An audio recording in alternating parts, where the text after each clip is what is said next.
Attorney Vic Rodriguez. World's number one biggest rice importer tayo. Nagkaroon ng food shortage. Walang bibili ng bigas. Ano mangyayari sa atin, Attorney? I completely agree doon sa pananaw ni Senadora Nikki Cosseteng. Kinakailangan ang pinag-uusapan natin hindi kung paano political persecution si Pangulong Rodrigo Duterte.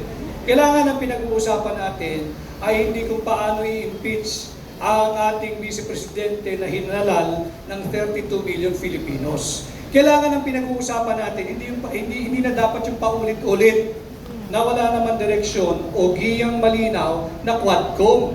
Pag-usapan natin yung food security. Hindi na papag-usapan ano ba yung ating inventory or buffer stock ng bigas. Ano ba yung ating inventory ng baboy, ng baka, ng kalabaw. At ito ang ating pag-usapan. At hindi natin kaya ho ako ay naging aktibo. Nandito nakita ko si Daniel Long.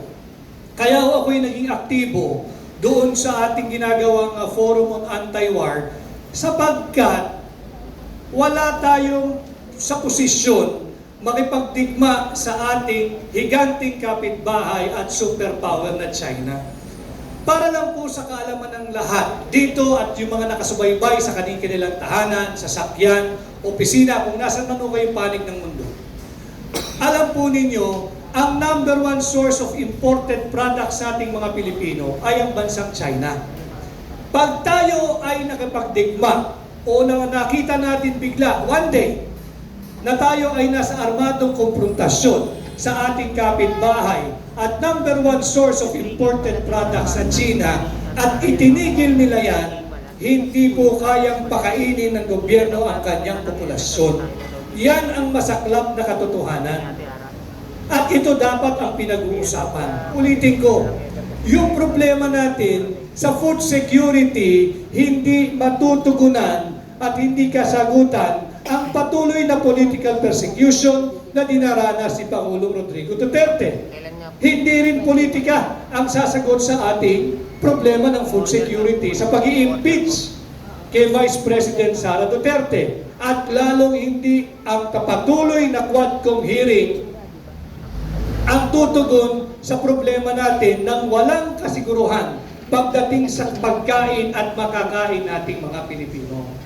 Panahon na siguro na ipasa rin dyan na matagal na hong nakabinbin yung National Land Use Act sa Senado at sa Kongreso. Matagal na po dapat ipinasayan na kung saan we will going to classify yung ating mga lupa at yung planning ho ay will be on the risk assessment ang magiging planning na gagamit na po tayo ng science and technology. Going back to food security, paliit yung output ng ating mga magsasaka pagdating sa pag-ani ng bigas. Sure, there's no denying climate change is here. Pero hindi kasalanan ng pagpalit ng klima. And again, I'll go back to the statement made by Senator Cosseteng. Yung mga maling political decisions, yung mga maling pamumulitika, yan ang dumadali sa atin. Hindi lang yung climate change. Yung pagnanakaw sa flood control funds, hindi po climate change yan. Yan ay bad governance. Yung pagpapahintulot na lustahin at nakawin ng flood control funds, you cannot blame that sa climate change, yung pagpalit ng klima. Yan ay pagnanakaw. Kaya nga isinusulong natin yung war on corruption. And then, balikan ko lang, tackle po yung briefly yung usapin ng bigas, ng inventory ng baboy.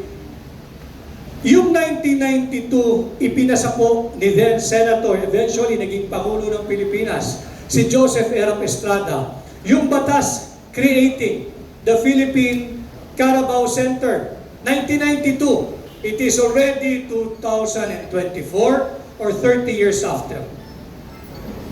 Bilyong piso na ho ang ibinuhos diyan sa Philippine Carabao Center sa loob ng 32 years. Bilyong piso. Alam mo ninyo, food security rin ito. Food security. Pero ito talagang shocking. After 32 years, ang ating annual dairy production, annual dairy production after 32 years, and billions of pesos spent and provided dyan sa Philippine Carabao Center, ang ating annual dairy production, 1% pa rin. 99% ng ating annual dairy needs imported. Let's talk about food security. 32 years after, 1% lang ang ating annual dairy production. Nasaan yung bilyong-bilyong pisong dumaan dyan sa Philippine Carabao Center? And what is more telling, yung inventaryo ng kalabaw, lalo na yung nagbibigay ng gatas, mas masustansya ang gatas ng kalabaw. Proven po ito. Hindi po ito chismis. Mas mababa yung kanyang cholesterol content at mas mataas yung kanyang calcium content. Pero yung mga nagpo-produce, yung bilang na nagpo-produce ng kalabaw, higit kumulang sa ngayon, 2024, mga 30,000 na lang. 30,000 heads. And yet, our population keep on increasing. Keep on increasing. Ang laging binibida political statement, ang asset ng Pilipino, bata ang ating populasyon. Sure, tama. Paano mo papakainin? Yung lumalaki at pabata ng pabatang population. Ito yung mga problemang dapat nating harapin. Ito yung mga problemang dapat bigyan ng higit na malaking alokasyon pagdating sa national budget. Hindi yung nawawalang flood control programs. Hindi yung mga quote-unquote infrastructure projects. Yung netting, yung naglalagay ng net dyan sa gilid ng mga bundok para daw hindi magkaroon ng landslide. Hindi yung cat's eye, yung linalagay sa highway na ang value may safety value yun. Pero more of aesthetic. Para sa gabi, pag dumaan yung sasakyan, makikita mo yung gitna. But before you think of yung mga papoging project, pakainin mo muna yung mga Pilipino. And again, hindi rin sagot ang ayuda. Ang sagot natin, pagtuunan natin ng food security, mas masustansya yung gatas ng kalabaw kung hinarness sana natin ito. Kung nagbigay sana tayo ng post-harvest facility, nagbigay tayo ng magaang na pautang dito sa mga maliliit na magsasaka at nagre-raise ng mga kalabaw, hindi po Nutriban ang sagot sa stunted growth ng Pilipino. Hindi po Nutriban ang sagot para doon sa pagpandak ng mga Pilipino. Kailangan po natin ng continuous, masustansya at nutritious na pagkain. At yan ay makukuha dito sa ating production sana ng gatas ng kalabaw. Okay, thank you, Atty. Vic.